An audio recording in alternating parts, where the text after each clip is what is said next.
നമസ്കാരം. പത്തനംതിട്ട ജില്ലയോട് വളരെ അടുത്ത് കിടക്കുന്ന കൊല്ലം ജില്ലയുടെ ഭാഗമാണ് കലയപുരം. കൊട്ടാരക്കരയ്ക്ക് അടുത്തുള്ള ഈ കലയപുരത്ത് ഞങ്ങളൊരു എക്സിബിഷൻ കാണാൻ പോവുകയുണ്ടായി കഴിഞ്ഞ ഞായറാഴ്ച. കലയപുരത്ത് കൊല്ലം ഡിസ്ട്രിക്ട് ഫിലാറ്റലിക് ആൻഡ് ന്യൂമിസ്മാറ്റിക്കിൻ്റെ ഒരു ക്ലബ്ബ് സ്ഥിതി ചെയ്യുന്നുണ്ട്. കൊല്ലത്ത് ആക്ച്വലി 2 ക്ലബ്ബുണ്ട്. മറ്റൊരു ക്ലബ്ബ് കൊല്ലത്ത് സെൻട്രലായിട്ട്, അതായത് ചിന്നക്കടയൊക്കെ വരുന്ന ആ കൊല്ലം സെൻറ്റർ വരുന്ന പ്രധാനപ്പെട്ട മേഖലയിൽ മറ്റൊരു ക്ലബ്ബ് കൂടെ ഉണ്ട്. ഇത് കൊട്ടാരക്കര, അതായത് അടൂരിനോടൊക്കെ ചേർന്ന് പത്തനംതിട്ട ജില്ലയോട് ചേർന്ന് വരുന്ന ഒരു ക്ലബ്ബാണ് ഇത്. അവരെല്ലാ വർഷവും എക്സിബിഷൻസ് നടത്താറുണ്ട്. ഇത്തവണ 4 ദിവസത്തെ എക്സിബിഷനായിരുന്നു. അവിടെ ഞാൻ, എൻ്റെ സുഹൃത്ത് ഷൈൻ ചേട്ടൻ, അതുപോലെ തന്നെ എൻ്റെ മോന്, ഞങ്ങളെല്ലാം കൂടെയാണ് കാണാൻ പോയത്. മോൻ അവിടെയൊക്കെ കറങ്ങി നടന്നതെല്ലാം കാണുന്നുണ്ട്. കാരണം പുള്ളി ഈ കാര്യങ്ങളൊക്കെ കളക്ട് ചെയ്യുന്നുണ്ട്. കുറച്ച് ഇൻട്രസ്റ്റിംഗ് ആയിട്ട് പുള്ളിക്ക് കാണുമെന്ന് തോന്നി കാണുന്നുണ്ട്. ഇവിടെ ഡിസ്പ്ലേ ചെയ്തിരിക്കുന്ന ഒരു 80% നാണയങ്ങളും നോട്ടുകളും ഒരു വ്യക്തിയുടെ തന്നെയാണ്. ആ ക്ലബ്ബിലെ ഒരു മെമ്പറാണ്, ഫൗണ്ടർ മെമ്പർ കൂടിയാണെന്ന് കരുതുന്ന ക്ലബിൻ്റെ. കാരണം ഞാൻ ആദ്യകാലം മുതൽ ഈ എക്സിബിഷൻ പോകുമ്പോൾ അദ്ദേഹത്തെ അവിടെ കാണാറുണ്ട്, അദ്ദേഹത്തിൻ്റെ കളക്ഷൻ അവിടെ കാണാറുണ്ട്.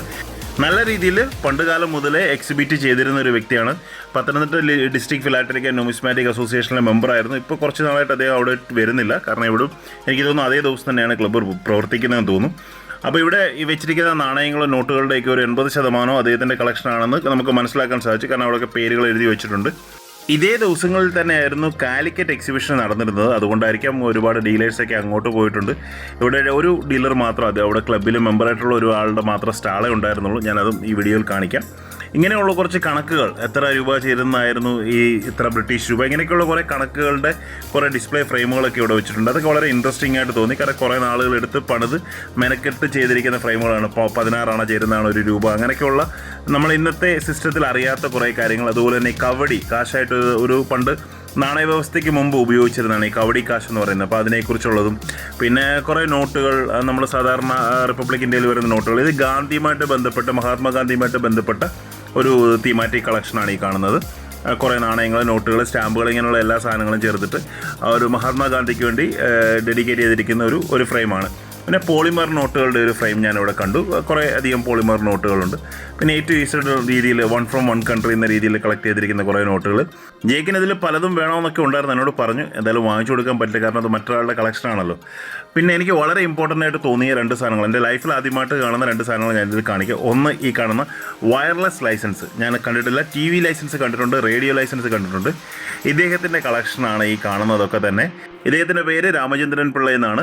ഇദ്ദേഹത്തിൻ്റെ കളക്ഷനാണ് ഈ കാണുന്നതൊക്കെ തന്നെ. ഇതിലൊരു പ്രത്യേകത എന്ന് പറഞ്ഞു കഴിഞ്ഞാൽ ഈ റേഡിയോ ലൈസൻസും TV ലൈസൻസും എല്ലാം തന്നെ ഇദ്ദേഹത്തിൻ്റെ സ്വന്തം പേരിലുള്ള ലൈസൻസുകളാണ്. ആയിരിക്കുന്ന റേഡിയോ ഒക്കെ പുള്ളി സ്വന്തമായിട്ട് അസംബിൾ ചെയ്ത റേഡിയോ ആണ്. ഈ റേഡിയോ ലൈസൻസ്, അതിനടുത്തിരിക്കുന്ന റേഡിയോ സർവീസ് ചെയ്യാനുള്ള ലൈസൻസ് വേണമായിരുന്നു.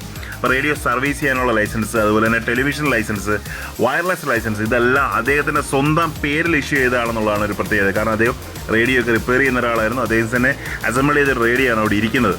പിന്നെ കുറേ നാണയങ്ങൾ, അത് കുറേ പഴക്കമായതുകൊണ്ട് സ്റ്റാപ്ലറൊക്കെ തുരുമ്പൊടിച്ച് കുറേ ചേഞ്ച് ചെയ്യേണ്ട ഒരു സമയമൊക്കെ ആയിട്ടുണ്ട്. അങ്ങനെ ഞങ്ങൾ 2ാമത്തെ നിലയിൽ ഒരു ഡീലർ ഉണ്ടെന്ന് പറഞ്ഞില്ല, അപ്പോൾ അവിടേക്ക് പോയി. അപ്പോൾ ഡീലർ സ്റ്റാളിലുള്ള കുറച്ച് സാധനങ്ങളൊക്കെ ഷൈൻ ചേട്ടനും ഞാനും മോനും എല്ലാം കൂടി നോക്കി.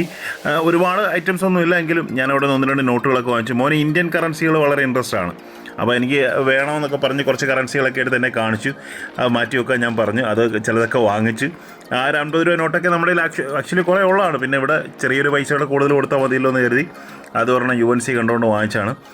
കുറച്ച് കളക്റ്റബിളായിട്ടുള്ള സാധനങ്ങൾ, നോട്ടുകളും നാണയങ്ങളൊക്കെ ആയിരുന്നു അവിടെ ഡീലർ സ്റ്റാളിൽ ഉണ്ടായിരുന്നത്.